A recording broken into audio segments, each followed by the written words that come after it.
लिए कुछ कर नहीं है, हम तो कर रहे हैं जो करना है और आगे भी करते रहो।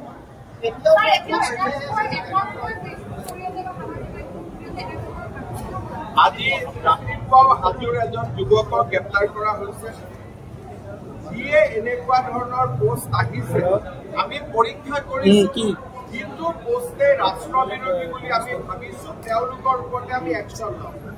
और ये भी मैं बताना चाहूंगा कि जो डायरेक्टली और इनडायरेक्टली पाकिस्तान को सपोर्ट करेगा उनका ऊपर हम NSA भी लगा देंगे। सब मिलाके फेक एकाउंट কৰি কিমান দূৰ পলাব পাৰে, সিমানখিনি আমি পোষ্ট পাইছো, আমি এক্সামিন কৰি আছো আৰু আমি কঠোৰ ব্যৱস্থা ল'ম। আমিনুল ইছলাম থাকক, এতিয়া জেলতে আছে, কেইটামানে জেলত থাকে, তাৰপিছত চিন্তা কৰিব লাগিব। লিংকেজ নহয়, এই মানুহবিলাক এটা বিশেষ আদৰ্শৰ দ্বাৰা ইনস্পায়াৰ। তেওঁলোকৰ গোটেই কথাটো কি হয় যে তেওঁলোকে এটা কল্পনা কৰে যে পৃথিৱীখন এনেকুৱা হোৱা উচিত।